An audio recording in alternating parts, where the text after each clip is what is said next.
तलाक तलाक दूंगी, मगर एक मेरी शर्त है।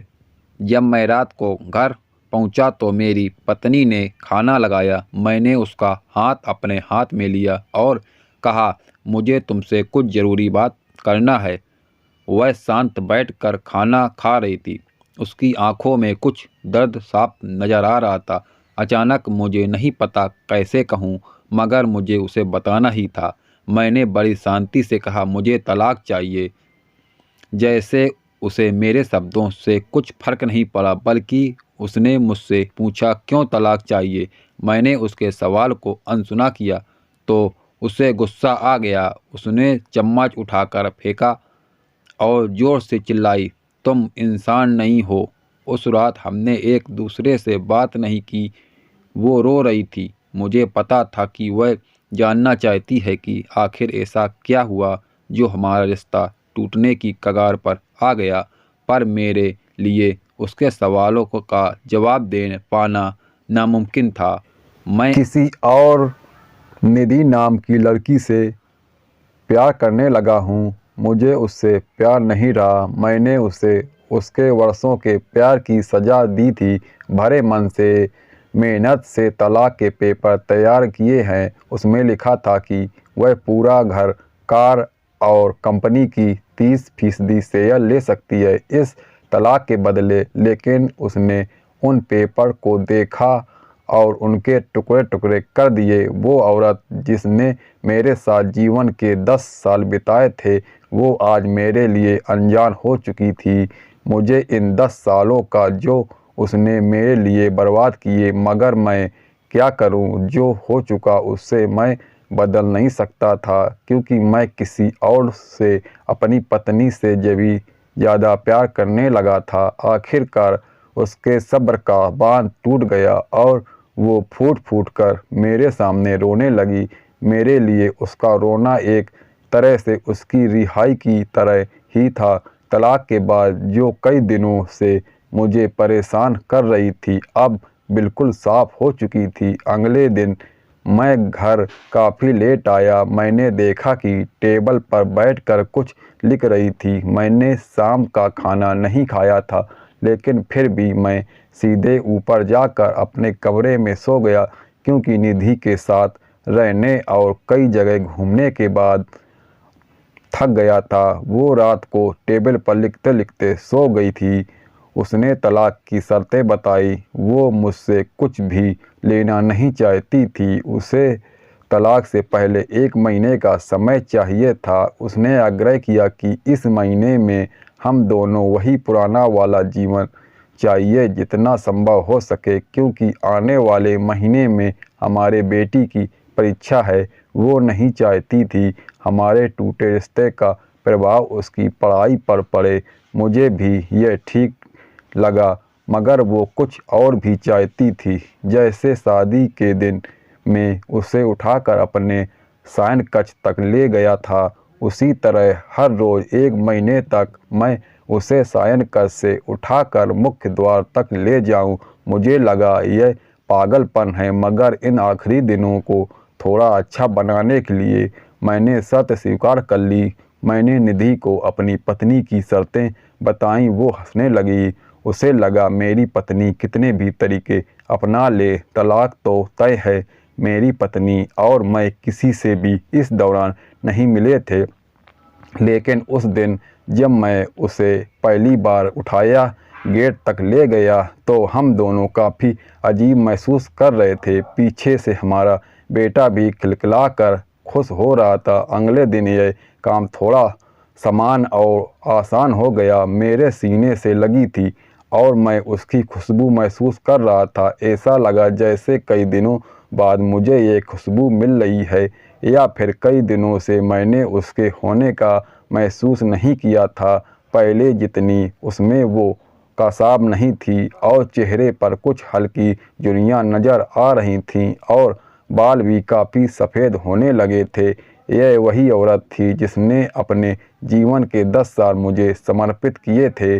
चौथे दिन जब मैंने उसे उठाया तो वो पुराना रोमांस लौटने लगी थी। 5वीं और 8वीं दिन वो पुराना प्यार फिर जगाने लगा। मैंने निधि को इस बारे में कुछ भी नहीं बताया था। अब उसे उठाना और आसान हो गया था।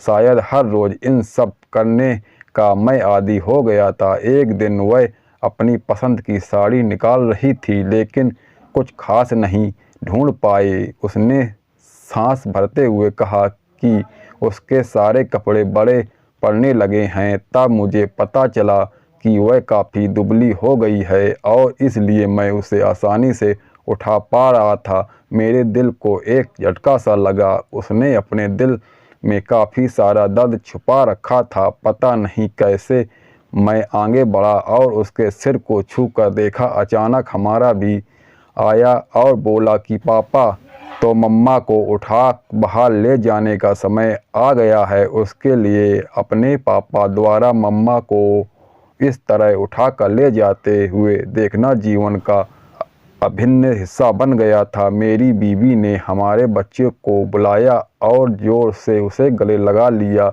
मैंने अपना चेहरा दूसरी तरफ कर लिया। मुझे लगा कि मैं अपना निर्णय न बदल लूं।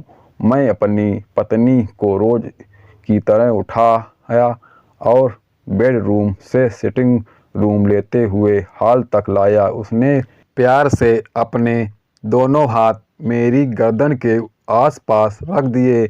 मैंने उसे जोर से पकड़ रखा था, बिल्कुल हमारे सुहागरात की तरह, मगर उसका इतना कम वजन मुझे परेशान कर रहा था। महीने के आखिरी दिन जब मैंने उसे उठाया, मेरे लिए एक कदम भी चल पाना मुश्किल हो रहा था। हमारा बेटा स्कूल जा रहा था। मैं अपनी कार में फिस गया और कार से कूद कर बाहर आ गया। बिना कार को लॉक किए मुझे डर रहा था कि आप एक पल भी देरी नहीं मेरा इरादा ना बदल दे। मैं ऊपर गया। निधि ने दरवाज़ा खोला और मैंने उससे कहा, सॉरी निधि, मैं अपनी पत्नी से तलाक नहीं लेना चाहता। उसने मुझे देखा, मेरे सिर पर हाथ फेरा कर कहा, तुम्हें बुखार तो नहीं? मैंने उसका हाथ हटाया और कहा, सॉरी निधि, अब मुझे अपनी पत्नी से तलाक नहीं चाहिए। हमारी शादीशुदा ज़िंदगी शायद हम दोनों के ध्यान न देने की वजह से बोरिंग हो गई थी, लेकिन इसका मतलब यह नहीं कि हम एक दूसरे से प्यार नहीं करते। अब मुझे एहसास हुआ है कि जिस दिन मैं उनसे शादी करके अपने घर लाया था, उस दिन जीवन के आखिरी दिन तक मुझे उसका साथ निभाना है। निधि के होश उड़ गए। उसने जोर जोर चांटा जड़ दिए मेरे मुंह पर। वह रोने लगी और दरवाज़ा अंदर से बंद कर लिया। मैं सीढ़ियों से नीचे उतरा और आकर अपनी कार में बैठ गया। आगे फूल वाले की दुकान पर रुका और अपनी प्यारी पत्नी के लिए एक सुंदर सा गुलदस्ता लिया। दुकानदार ने पूछा कि इस पर क्या लिखना है। मैंने मुस्कुराते हुए कहा कि मैं तुम्हें जीवन के आखिरी दिन तक यूं ही उठाता रहूँगा। मेरी अर्धांगिनी उस शाम जब मैं घर आया, हाथों में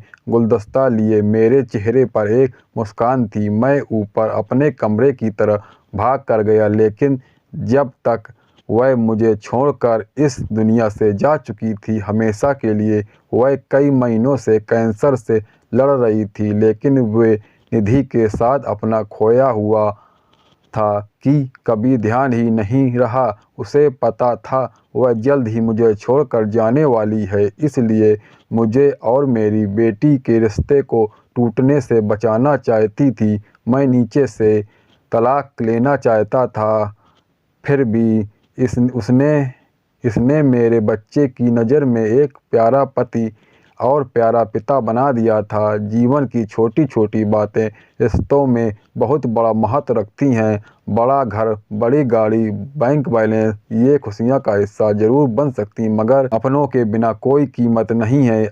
अगर यह कहानी पसंद आई हो तो वीडियो को लाइक करें और चैनल पर पहली बार आए हो तो चैनल को सब्सक्राइब करें। राधे राधे दोस्तों।